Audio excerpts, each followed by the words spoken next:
conversion of forested land into agricultural land, and trees were used were viewed as such a barrier that essentially a lot of it was just piled and burned. And yeah, there were some uses for the ash, whether it was into fertilizer or soaps or in later gunpowder.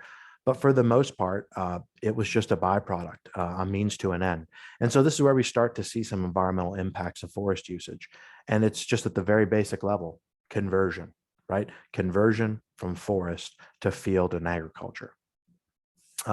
Fast forward into the mid 1700s, and you start to see what I would say is probably the first industrial usage of the forest products in Pennsylvania's forests. And it was really for the iron industry.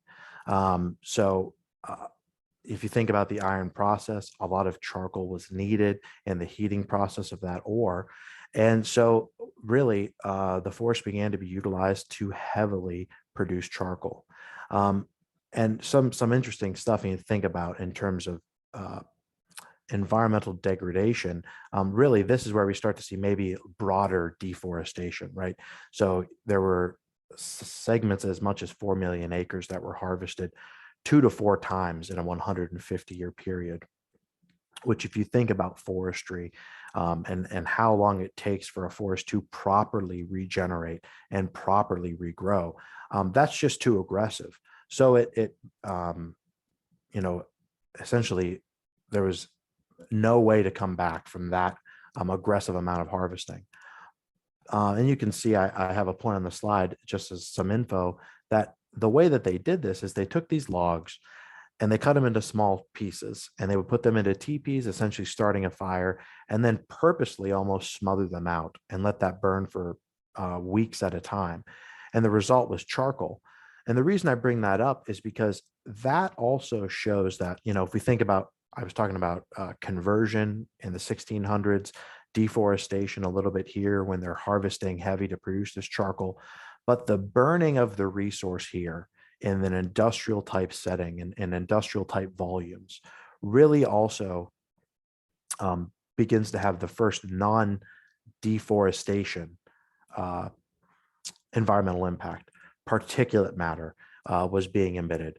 Things like carbon dioxide, which they might not have been even aware of right at that point, but even things like NOx and SOx gases, right? Sulfur dioxide and nitrogen dioxide, which were, could contribute to a number of different factors, were all being emitted in these large smoldering pits. And the other aspect is that you essentially had this impermeability aspect that was happening. You take these areas where it was being burned for days, weeks and months, and you were converting land to essentially an impermeable state, which has a number of other negative environmental impacts associated with it. Another factor in the history of our environmental usage of our forests goes hand in hand with the way in which we had to transport logs pre-industrial revolution, industrial era, right? So before railroads were widely available, logging was a winter activity, a winter career, right? So you either had to be near a river to go all year long where you could float it down, or if you were somewhere else, you had to take the logs, lay them in the river valleys, and then upstream produce some sort of splash dam, earthen dam that could catch spring runoff, and then could be opened and broken to flood all of the logs downstream. And this was a very, very common practice. So, Williamsport, for example, was a huge area for logging, right? And especially with all of the rivers that flow into that area. On average, as much as 300 million board feet, which, for just to put a number to that, that's almost 100,000 log truck loads of material was floated into Williamsport a year. And if we think about the lumber heritage region, there are some really large sawmills there, even in the present day. And if you take a sawmill that could saw 150,000 board feet a day, which is about 16 or 17 tractor trailer loads of lumber, they could run for 9 years on what flowed into Williamsport in 1 year. Um, and so when you think about what goes into trying to move that sort of volume, there are significant environmental impacts when you're trying to transport that volume of logs through a river channel. Not only is there, potential for severe erosion, right? We were purposely flooding river channels, but we're building these splash dams, and anytime you slow down water, what happens? You get sediment that falls out. So we were silting in river valleys and then washing out down below it. And then not only that, but we were causing the industry at that time was causing severe destabilization of the stream banks. Imagine not only are we flooding, but we're also scouring the edges with floating logs and taking everything else we can with it. So this is really the point at which we start to see the first impact, which I would say is like direct from the industry. The ones before are to help the iron ore industry, right? To help with the conversion to agricultural land. But this is now getting into the industry as a whole. And then really we get into where anyone that has studied some of the history of the wood products industry in Pennsylvania, this is what the photos are of, right? What the industry did in the industrial era. So, particularly when you get into the 1800s, Pennsylvania was an economic powerhouse. And one of the main reasons for that was our forests. So industries like tanneries, the chemical wood industry, the railroad industry via railroad ties, and the paper products, paper pulp industry, they were booming. And just to talk about each of those for a second,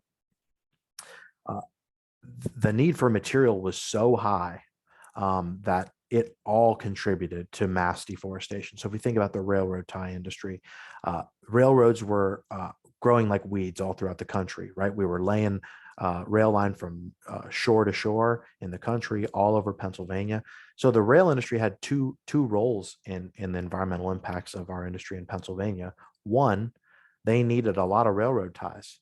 You need about 2,500 railroad ties for every mile of track. So think about the volume of wood that's using. And then in addition, when you get into the mid to late 1800s, you begin to see that these ties are chemically treated, which I'll touch on later, also has its other unintended consequences. But the other aspect which really changed Pennsylvania's logging industry was that once a rail line could be laid, nothing was off limits. You didn't need a stream anymore to move logs. So you could lay a rail line to any valley, anywhere, if there was nothing big enough to move logs. And so it really promoted and helped with overharvesting. If you think about tanneries, switching to another industry, there's a photo in the bottom right of hemlock bark being pulled out of the woods. Tanneries used the bark from hemlocks because of its very high percentage in tannic acid.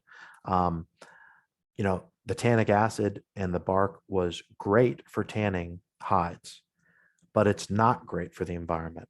There are actually still areas in Pennsylvania today where you can go and there are bare spots where there were tanneries due to where hemlock bark piles were laid, where leachate came out of whether it was the tanks that they were using or willfully into streams and other areas like that.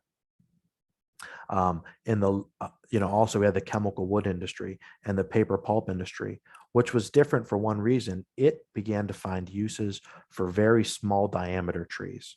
So the paper pulp industry, obviously, taking those small trees and utilizing it to make paper products, but the resulting, mash that's there is treated with acid. And as that was dispersed, there was leaching issues. There was environmental degradation issues, not only in our soils, but also in the rivers next to it. And then in the chemical wood industry, this is, a whole different type of environmental issue. These chemical wood plants were extracting alcohol, acetate, and other chemicals. There were more than 40 of them in Pennsylvania in its heyday. And the environmental impacts of this time were broad, right? We had overcutting, so we had deforestation, contaminated soils from tanneries, from the wood chemical industry. And then we also had air quality issues, right? We were venting off volatile organic chemicals from these wood chemical plants, and also the, you know, I'll say unfiltered, because there was no method at the time, emissions from these paper pulp facilities. And all of that really combined to, create the conditions of what was called the Pennsylvania Desert, right in the early 1900s. We had a state that was deforested, significant reduction in habitat for wildlife. Our water supplies were contaminated. Our rivers were silting in because our soil was washing off our slopes because there was nothing left to hold it there. And our air quality was poor, right? And not to mention the fact that Pennsylvania had a period of rampant wildfires where, up to 350,000 acres was burned. And when it was all said and done, over almost 60% of Pennsylvania's forested land had been used, right? Gone. And you can see the photos of what it used to look like. So that's really like what the industry did, right? But fortunately for us, that is not where the story stops, right? So, thanks to the leadership in the early conservation work by pioneers like Joseph Rothrock, Myra Lloyd Dock, Gifford Pinchot, and Maurice Goddard, Pennsylvania was able to usher in a new era of conservation through, science and social responsibility. And if we, take a look here, Gifford Pinchot and Joseph Rothrock were really, two of America's best conservationists. And Rothrock was Pennsylvania's first commissioner of forestry. And Pinchot was the first chief forester of what would later become the U.S. Forest Service. And then he was the governor of Pennsylvania. And both oversaw significant purchase and management of cutover land and created forest reserves that ultimately would be the seed of their ideas, and the beginning of that land would be the seed that would ensure that there's a future abundance of the renewable resource that we identify our timberlands as today. And really importantly, it's through their work that we begin to see the things like people talking about what is forestry, right? That not just anyone should go cut every tree down, right? That forestry is a science, and that people should be trained for it, and that there is a way to meet the industrial needs of the people and ensure that the forest is managed sustainably for the future. And then within forestry, we begin to see, the use and study of silviculture. So we're not only just looking at forestry, but we're looking particularly at, well, are there ways that we can get this to grow better within forestry and regenerate better? And really, you can draw a direct line from that to things that we use today in the forest products industry. So if we think about our, today we use best management practices. So professional foresters that are out in the field, whether they're independent or working for a paper pulp company or working for a sawmill, not only are they practicing good forestry techniques, but when we're actually out there doing the harvesting, managing the log job, we're following a set of best practices that is looking at E&S planning and looking at how do we control our sediment? How do we make sure that when we create a road to get into where we're logging, that it's not going to wash away, or that we're not going to sediment in that Class A trout stream down the road, that we don't do what's in this picture, right? That we don't just cross a stream or a brook, that we use a bridge, that we understand all the things that we can do to ensure not only are we going to use good forestry methods, but in the practice of removing those trees, that we're doing the best job that we can to leave as low environmental impact as possible. And, and then outside of that, there's a whole other aspect where things changed for the industry. And I won't spend too much time beating anyone over the head with environmental regulation, but it changed a lot of things as well to ensure that what happened in the past hopefully will not happen again, right? Um, something as simple as the Clean Air Act, right? 1970 looked at controlling emissions of pollutants from industrial sources. So we were talking about the chemical wood industry, the paper pulp industry, and how they did have issues with air emissions. Well, there's standards for that now, right? We monitor how much particulate matter comes out of the boilers used at places like the paper mill in Johnsonburg in this photo, or out of the stack of a boiler at somewhere that's drying lumber that's going to be eventually your hardwood floor. And they do it through a set of national ambient air quality standards that are, should be progressively ratcheted down over time. But what it mandated the industry to do, again, this is a big jump into the future here, but mandated us to put controls on all of our aspects of production when it comes to that. And then probably more importantly for the wood products industry is the Clean Water Act. So if we look at the Clean Water Act passed 2 years later in 72, this established a baseline for regulations to regulate the discharge into waterways. And if you think about all of the major highlights of the past of how the wood products were used, whether it was through tanneries, wood chemical, paper pulp, everything that we talked about, sedimentation, leachate from bark piles, were all an issue that we identify now if we look at the past. And the Clean Water Act addresses that. So whether you're a sawmill, whether you're a paper mill, whether you're on the logging job, the Clean Water Act, either directly or indirectly through a state agency and through a best management practice, like we mentioned earlier, is trying to get at the root of, let's not sediment in that creek. How are we going to make sure we do that? We're going to do these practices, but we're also going to test the water washing off the property to make sure that you're not exceeding it, right? And through things like NPDES, the National Pollutant Discharge Elimination System, we readily collect samples to not just say we're doing it, we prove that we're doing it, to ensure that we're not going to have that situation of sedimenting in, leachate into a waterway happen again.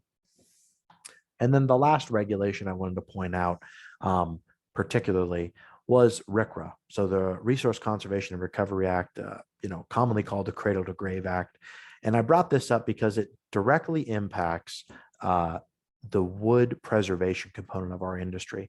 So if you remember earlier, I said the railroad tie industry, not only did it use a ton of material, but it also was preserving them. They were preserving them with things like, sorry, the buzzer in the office again. They were preserving them with things like mercury chloride, all chromium, copper, arsenic, cadmium. And those have a long environmental life cycle. And so this act essentially is showing what it does is it essentially asked industry over time through pressure to move away from those chemicals and move toward things that are less environmentally impactful. And also we monitor for these things coming off of railroad tie treating facilities to ensure that we are not creating a situation where we can't fix it moving forward.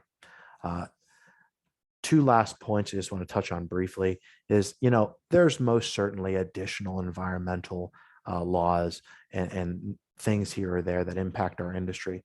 But really, to think about where we were in the early 1900s to now, I really believe that the industry has really moved toward what I would say is modern environmental stewardship. It reaches far beyond regulations. And I'm not just saying this because I work in the industry. I'm educated in this field, and you're not going to run into somebody that is trying to do the bare minimum. Most of the people that work in this industry care deeply about our forest and our environment. And they know that when we have a healthy forest, it's also a productive forest. So in order for us to both enjoy it and realize the economic benefit, we have to do our part. And particularly in the wood products industry, we have a very unique opportunity. When you think about other resources that use, other industries that use natural resources, oil, gas, coal, they don't have the opportunity to say, if I do this, it will regenerate for the next generation. When you use coal, it's gone. We have that opportunity, and we have that ability. So through the use of modern forestry, BMPs, managing our forests, and following those those regulations, we can ensure that the resource is going to be around, not just for the next generation, but for hundreds of years. And we can see, and just wrapping this up, we can see what has happened, right? So Pennsylvania's forest now, it would be unrecognizable to someone who saw our forest in 1920 or 1910. There's 16.66 million forested acres in the state.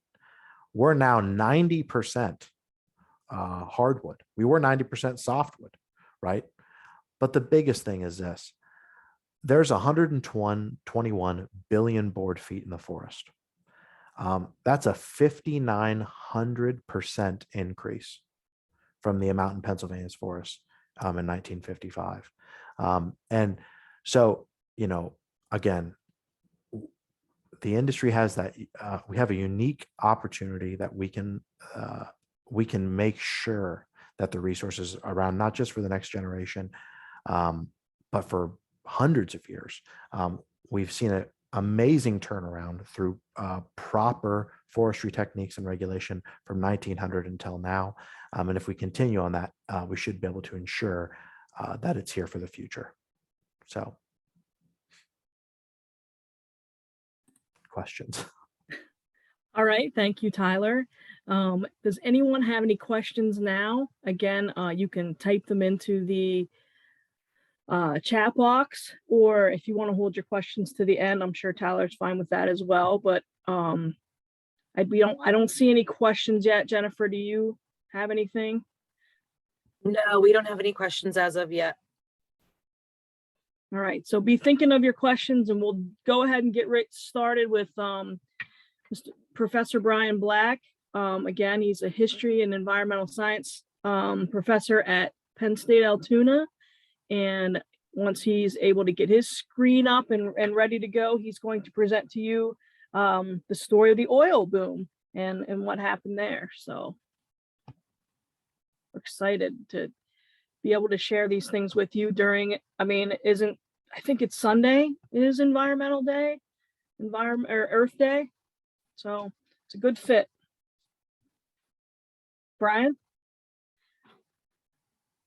How's it look?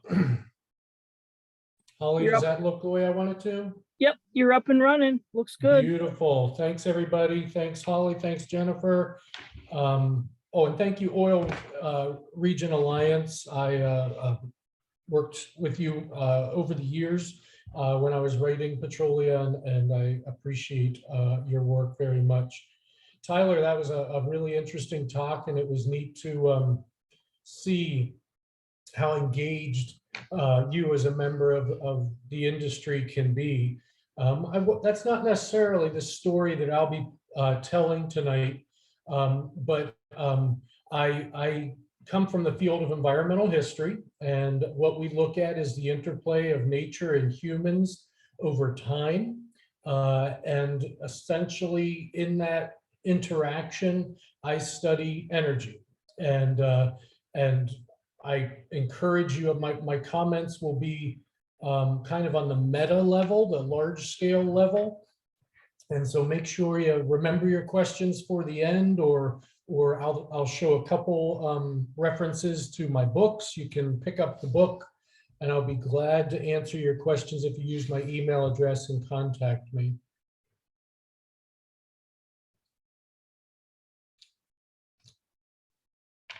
First and foremost, when I talk about this topic these days, I specifically make sure to clarify exactly how I approach the idea of energy, because it's not the way everybody else does.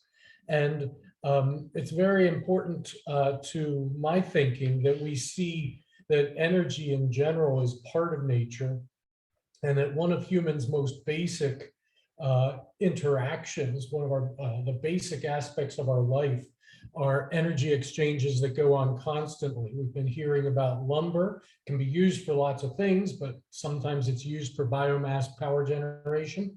But even something as basic as agriculture, we need to kind of reconfigure so that we see it as an energy exchange that ultimately demonstrates to us just how basic energy is in human life.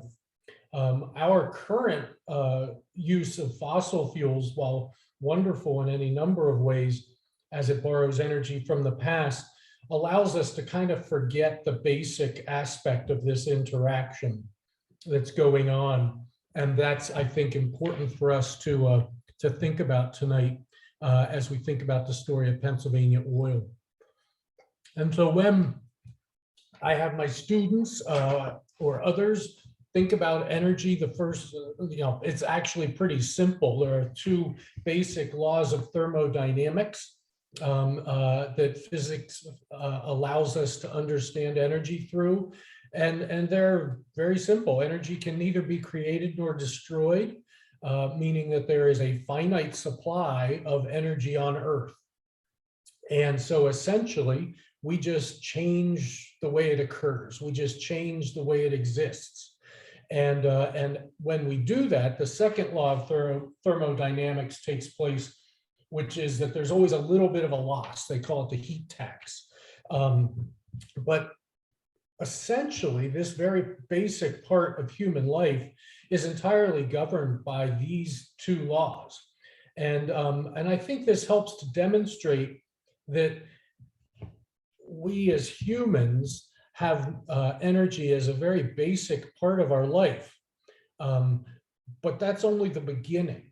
And there are variables involved, and the rates and ways that we use and manage our energy supplies are not all the same. We can't say that all humans consume energy this way or that way.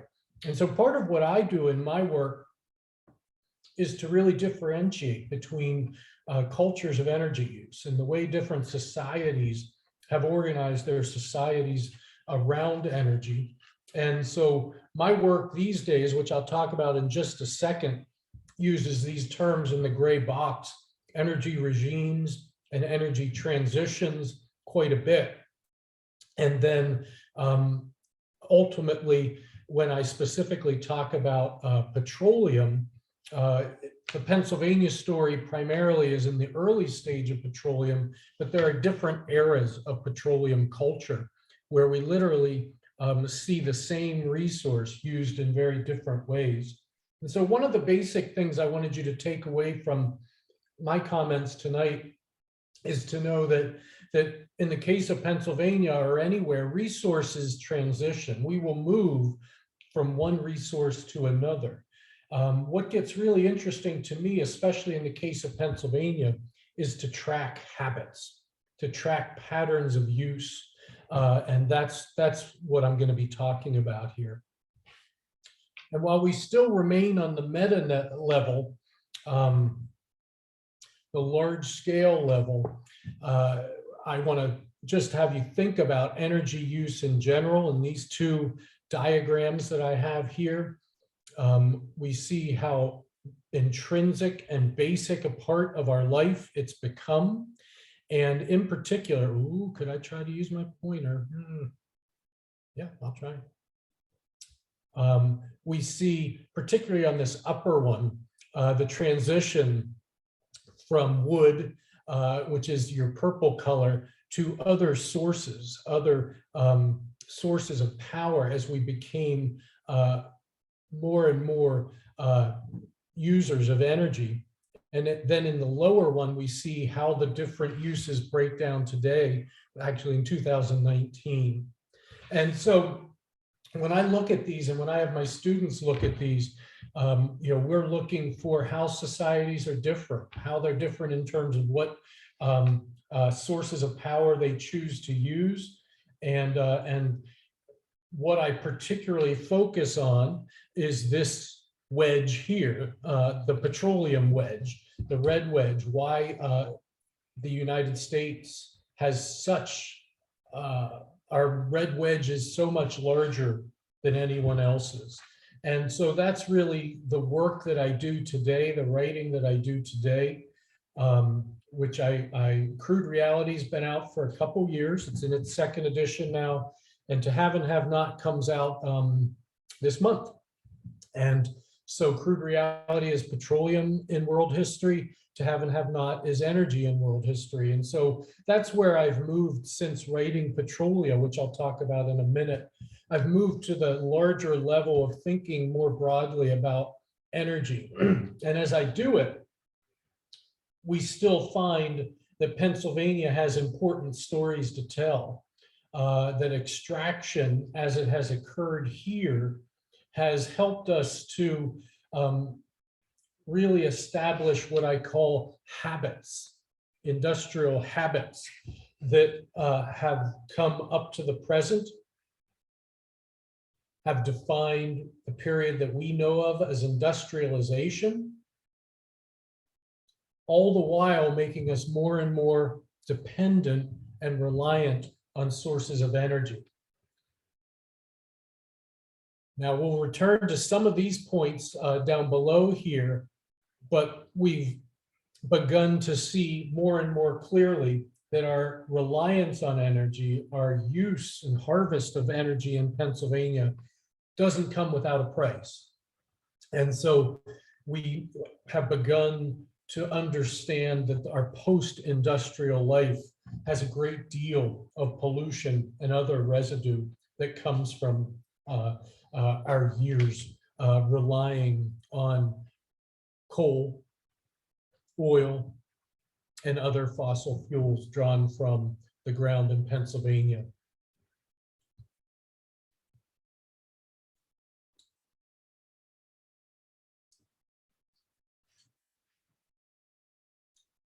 Petroleum has been out for a couple decades now, and it's still used in a lot of classes, and it still, I think, surprises students to learn that the first oil well was drilled in Pennsylvania. Much more importantly, though, I think it tells the story about the prehistory of oil, which I find really important, and especially as I've started to talk about other energy resources, other sources of power. It's this prehistory that allows us to understand that cultures change their ideas of resources based on what they find able to do with it. In this case, we have a long history of knowledge of petroleum in Western Pennsylvania. This was the first map, which comes from 1755, that showed the word petroleum, which then I've blown up here for you. And when that was put on a map, when that was defined as part of the settlement process in Western Pennsylvania, one would think, like the Beverly Hillbillies, we would have had a stream of people going there. But of course, what that really meant to people interested in agriculture was this is a really poor place to settle because the oil has saturated the ground and it's less good for farming. And so it was really the Paleo-Indian population that lived in this area that used the petroleum first for skin coloring. And then it was white settlers who began to use it as a resource to be sold, but it was normally used as a cure-all and also a way to soak your joints. It was not burned. And so this, in this early stage, was what we knew about oil, and it kept people out of the area from northwestern Pennsylvania. So the groundwork for boom really wasn't there. The resource was, but a boom is really a culturally constructed phenomenon. And so in this case, it began to change kind of interestingly. And I believe I found this after I wrote Petrolia. in the journals of Ben Franklin. And I use this to really help us understand just how different eras can view the same resource. In this case, taken from his notes from 1760, this excerpt tells the story of Ben Franklin using Pennsylvania rock oil, as he called it, to dump on rough water to settle it, to weigh it down so that it could allow for safe passage by ships. In other words, Ben Franklin was creating his own oil booms, oil spills, because no one knew anything else to do with oil. And so this was his idea in 1760, that this would be something that could help sea trade. And especially in harbors, the oil could be used, literally dumped on rough waters so that it could calm the disturbed areas. What we begin to see is the marketplace for petroleum flows through the marketplace for whale oil. And during this era, the early 1800s in particular, you had the power of illumination being possible to change societies, that you could control light and entirely change your society. This, of course, being an expression of energy, a transfer of energy, even though we don't necessarily think of light that way. In this case, we see whale oil, which is fascinating to talk about and teach about, and I can tell you all about it if you have questions. But for our purposes, what it really was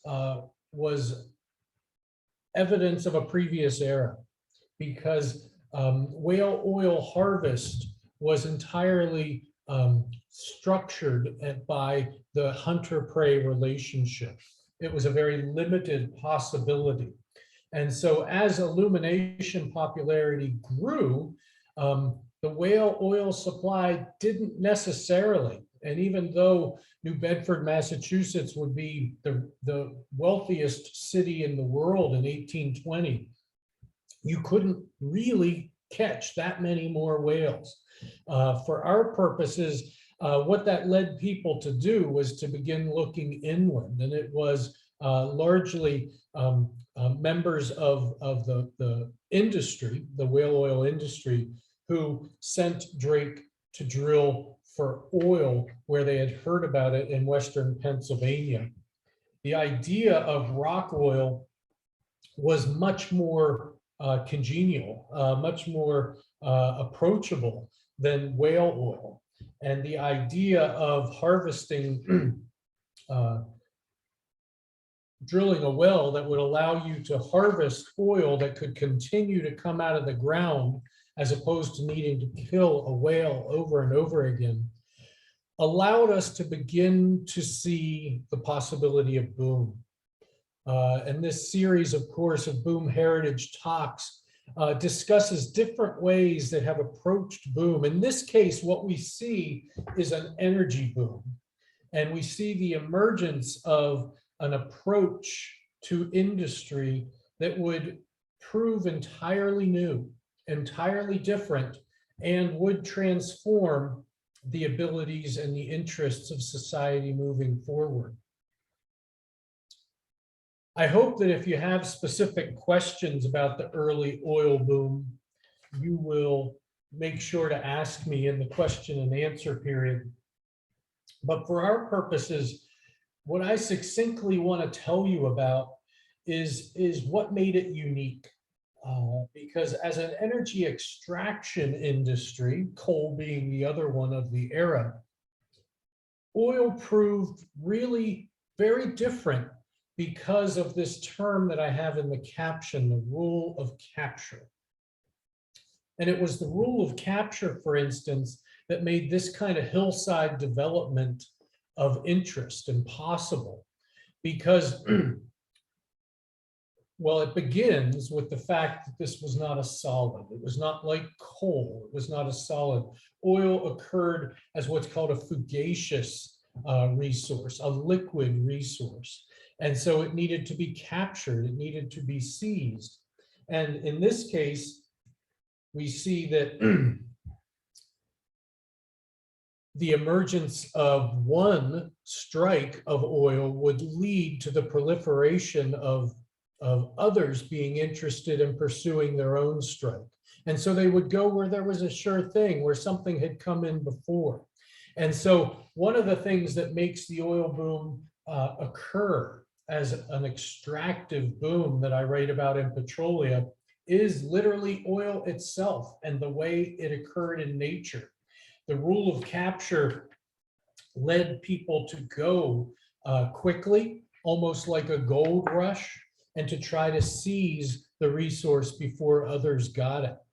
That led to different practices that helped define the early industry, including this one, pit hole, which would be the first example we have of an oil boom town, a town created from nowhere to service the industry wherever the oil was found.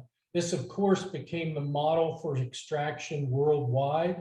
It led, well, it continues today wherever oil is found, but it also got into other extractive enterprises as well. But pit hole was really the first one. We can talk more about it, but in 1865, 66, you see it boom overnight for 6 months and become one of the great industrial towns in our country, but only for a moment, and then it's gone. And that becomes part of the early oil boom as well, which is transience, when it just disappears entirely and is gone. Finally, in my book, Petrolia, I talk a lot about industrial ethics, because images like this, and sorry, we don't have much time tonight, but images are a whole other story here, of course, because the early oil boom of Pennsylvania was really the first photographed extractive enterprise. Photography becoming popular or able to be used 1839, and the oil boom in Pennsylvania coming 1859 to 1860 in particular. And we see that John Mather and other photographers would create these images that would allow us years later, 150 years later, to scrutinize the way early oil happened. And so in an image like this, I use everything from the texture of the water, which is saturated with oil.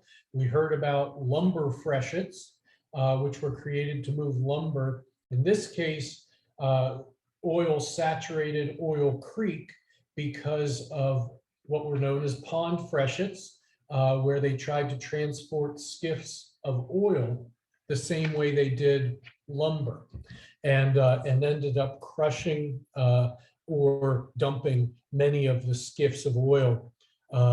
And this is just the way Oil Creek appeared during the boom period, which lasted, say, 1860 to 1873.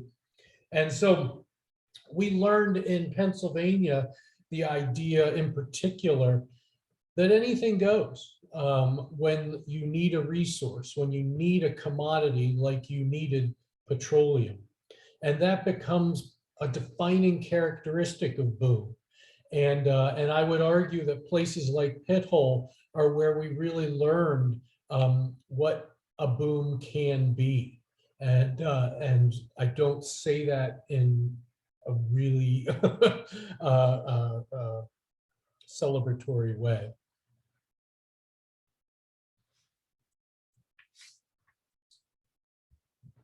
We have learned that the industrial extraction that went on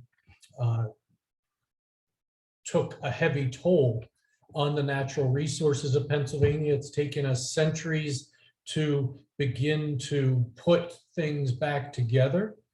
In many areas, some people would say, like the oil regions of northwestern Pennsylvania, there has been pretty significant recovery of the nature in the area. Fishing can go on in Oil Creek and other streams. And so there has been a fair amount of recovery.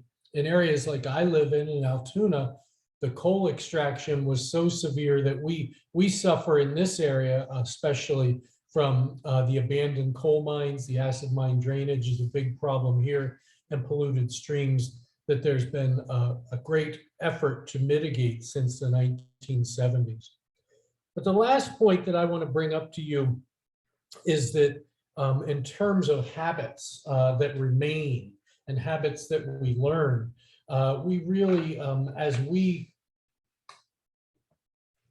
moved through Pennsylvania's oil boom, we got hooked on oil. And that's a whole other thing that I could talk to you about. But in particular, as we moved into the 20th century, we entered into what historians like me call the high energy existence, a period of human existence where we consumed energy like we never had before. And oil was one of the main resources that we would dedicate to that. And we would harvest it wherever we could. We've now in the 21st century reached the ends of the fossil fuel supply. And I argue in my work that in the 1970s, we began an energy transition to different sources of power, but that doesn't mean it happens instantaneous. It doesn't mean that we just stop. And part of the indication of an energy transition, in fact, is that we get really serious about extraction. We get into stuff that cost too much or was too problematic to get into before. And so that's what we live through now. And the habit of energy use that we learned in Pennsylvania can also be seen in the booms that we have going on right now. The extractive boom of the Marcellus Shale going on in western Pennsylvania and a few other parts of the state. And these fit into the same category in my work as deep ocean drilling and tar sand extraction in Alberta, Canada. These are examples of extreme energy extraction that requires the input of technology, infrastructure, or cash. And so it was put off. These are non-traditional reserves. And so in the case of fracking, which we've all heard of, it's made possible by the technology of horizontal drilling.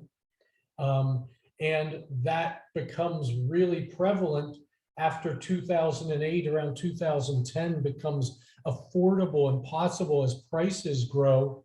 And so we get into an era where the Marcellus play, as it's called, defines much of our energy existence now, but it also shows just how desperate we are to keep the remnants of that fossil fuel supply going as long as we possibly can.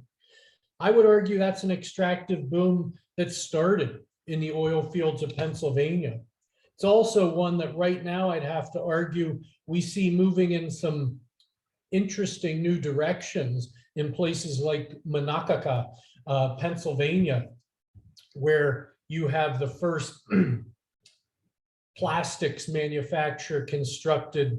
I believe it was right when COVID started, so probably 2 years ago is when it opened, to only use natural gas gotten from the fracking process, and to create an entire industry, an industry that used to be restricted to places like Louisiana and what's known as the toxic corridor in that area where most of our plastics are made, to create a petrochemical industry in Pennsylvania that would put this new energy source made from fracking to work. So we don't change entirely. Our habits have a lot of continuity and remain very similar to the extraction that we saw early in Pennsylvania's oil boom. And so I leave you, or I stop, I guess I'll say, I won't leave yet. Just with that thought that we have energy transitions and energy regimes displayed in Pennsylvania that show us a lot about ourselves. They show us a lot about our habits and our commitments. And we have a lot to learn by studying them. So thanks for your time. I'll turn it over. Thank you, Professor. All right, so Jennifer, is there any questions? And just who needs to answer it? And you can go ahead and funnel those through. All right, we do have a question. This is for both presenters. Do you feel we are headed in the right direction now? Is there one thing you'd like to see happen to make the environmental impacts improve? So I guess we could go ahead and start with you, Brian.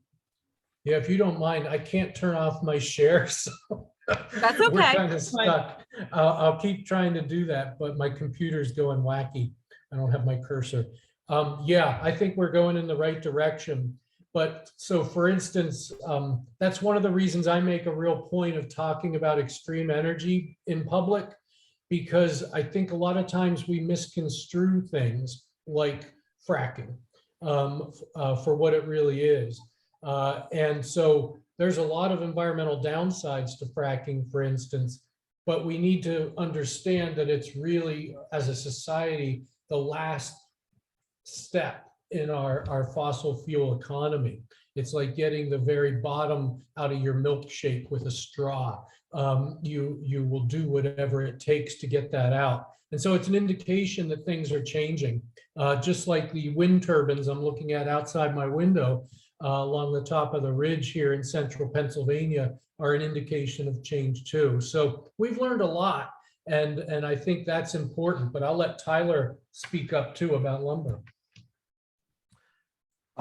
Yeah, I would say I think we're on the right track. I think if you look, kind of how I even ended my talk a little bit, think about where the industry or where our forest resource went from the early 1900s until we are now. And I think what's important, I think we're in the right direction. I think what's important is to make sure that we don't ever get off the rails again, right? I think depending on how population trends shift and how many houses we need, and the next 2 generations in the United States are larger than the previous generation, and so it's making sure that we can fulfill the need for what might be a greater demand for the lumber resource, and ensuring that we continue to do that sustainably and in a way that leaves the resource there for future generations.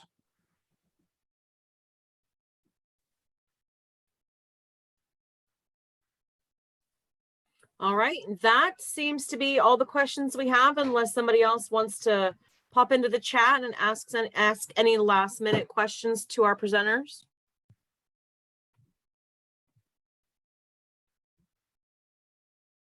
And if there's any final thoughts by either presenters, either presenter, please, as well.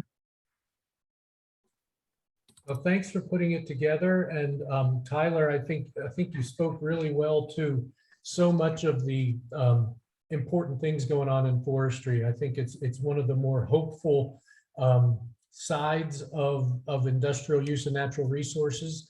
And we've seen a lot of lessons of conservation, I think, put into place there very much. We do have a comment and question from Nathaniel. He says, the land use history of Pennsylvania seems to be one of over-extraction of natural resources, but we've been very fortunate to have such resilient forests capable of recovering repeatedly. Growing up in the old oil fields of McKean County, I've seen forests approach maturity leading up to about the mid-90s, only to be nearly clear cut repeatedly. I see similar heavy cutting elsewhere in the state as well. And the forests that are replacing the original forests are dramatically different in structure, as mentioned by the first presenter, Tyler. Do you think, Tyler, that timber harvest practices in current use are actually sustainable? That is a very good question. It's a good question. No pressure, Tyler. No. That's a good question. I think the answer is is yes. So, and I'll say it's a good point. I mean, if you think, and I don't know if, I made this point a little bit in my talk, right? The over harvesting in the forests in the, from, 1700 till now ended up in a total switch from 90% softwood to 90% hardwood. But if you look at even in those areas where there's heavy harvesting happening now, clear cutting is not deforestation. Deforestation is when everything is eliminated. And a lot of times when people think of the phrase clear cutting, it's more of a, there are seed trees, right? There's something left there purposefully to ensure that there is still regeneration. So yes, I wouldn't argue that you might see a species shift. But there's a lot more factors that control that than the way it's harvested. I'll give you an example. The great work that was done to eliminate acid rain in the Ohio River Valley actually is really bad for maples in Pennsylvania because it likes acidic soil. So there's a lot of factors more than just how we cut that control it. But I think to your point, it's a good question. I think it is sustainable. And I think the methods that are out there show that we do get good regeneration. And think about forestry methods that continue to evolve now with the use of even spraying and other techniques to ensure invasives and non-desirable species that are non-native don't take over. So yeah, I think it's sustainable, and I think I think we'll continue to see that those areas will regenerate, and we'll see that in whatever that might be. The cycle's a long time in the 20, 30, 40-year window. Great. Thank you, Tyler. This is also a question for you, Tyler, and maybe even for Holly, as we work in the lumber heritage region as a whole. Are there still remnants of the logging industry? And that would be yes. I mean, there is. So Holly, you want to elaborate a little bit? Well, I mean, I guess I would like the person asking the question, like what kind of remnants? Are you looking for logging camps? Are you looking for ghost towns? Are you asking if, because I know that as you float down the West Branch Susquehanna River, you can definitely see remnants of camps and stopover points, and even hotels and things that service the rafters. So that answer would be absolutely yes, but I'm not really sure if there's more to that question. And I know, Amy, you could also help with that. If there's more to that question, please type it in. I haven't gotten anything. That was from Rod Seafarth. Oh, yep, never mind. He says that's what I'm looking for. Rod, also the Pennsylvania Lumber Museum, if you have not been, a lot of amazing history. They've got outbuildings on their property, about 20 outbuildings. So if there's anything, if you're a huge history and want to know about all of the history of logging and the lumber industry, that is your place to be. And then, of course, the Drakewell Museum is also a great one, and the Penn is also a great one. So there's lots of museums that try to preserve the history. And then, of course, Tyler, do you have anything to add to that? Not really. I mean, yeah, I mean, you can see that. I mean, you can also see remnants of splash dams and things like that, depending on where they are, right? The old earthen structures. So yeah, there's definitely a lot of remnants out there. Even in some areas, you can go and find the old small railroad grades going up into hollows where you can see where it's a smaller, narrower track that was used for log extraction. So yeah, there's definitely still the footprint is throughout the state. Yeah, two of the best ways to see it probably is from the river, for one, just because it's not as hard to try to pinpoint where you're at and what you're doing. And then I can tell you that Parker Dam State Park in Clearfield County, which is right off of Interstate 80, they have a trail that's marked. You can walk and see some of the ring rocks, different lumber, what do you want to say, remnants, I guess, different lumber remnants there. They also have that splash dam, and they're also at that park, you can catch some CCC stuff from the Conservation Corps, they have a museum there for that as well. So yeah, I think that if you're just out walking around, probably some of the stuff you see could be from the logging days. Great. Another question we have from Jean. How much horse logging is being done better for the land? Is what he's saying. So who wants to take that? I repeat that question. Well, he wants to know what's horse logging, if it's still being done.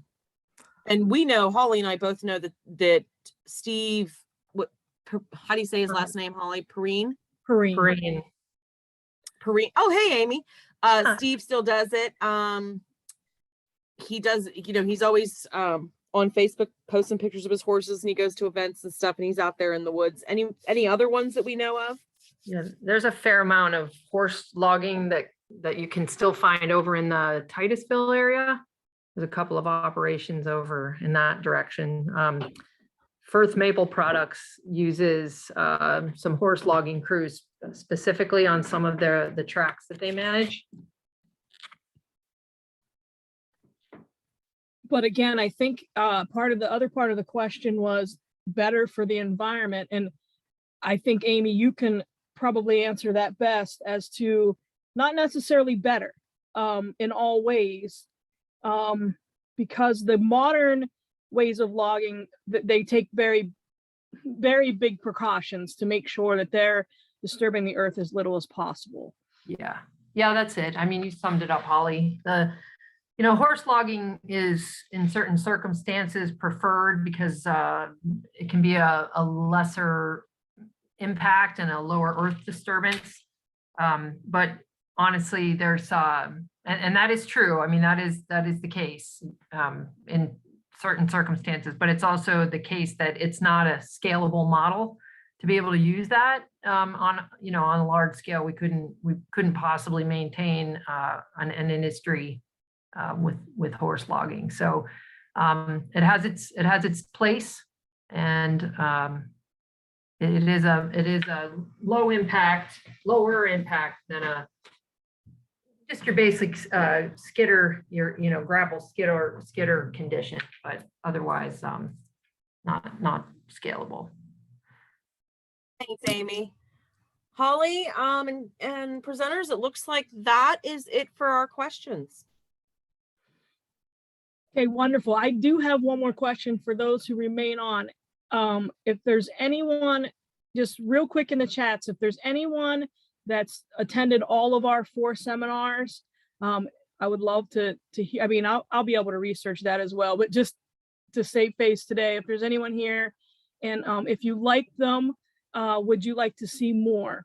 Because I'm sure we could get these same presenters again later. I think they go over better in the winter anyway, so we could always welcome people back or put some new stuff together. So, but I definitely want to thank Brian and Tyler for your time. This was a great presentation, and again, this will be posted within a day or two on our YouTube channel, our Facebook. We'll put it everywhere on our website. So this will be available for the history.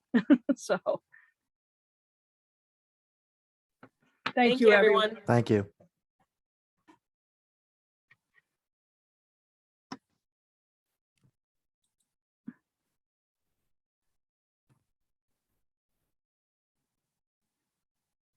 Holly, did you see that comment? Yeah, I know. I thought she was on there before. I've seen her. So I've seen good. that name. Yep. Well, I don't know if it's a man or a woman, I guess. Ina. I'm not sure. Probably a man. Oh, I don't know. I know an Ina that's a female. Okay. I don't know. Not really sure, but yeah, man or That's a good man. It doesn't matter. I don't really know that name, but yeah, it's very cool. So, all right. Well, I will catch up with you here when we jump off. Yeah, sounds good. Okay, thanks. All right.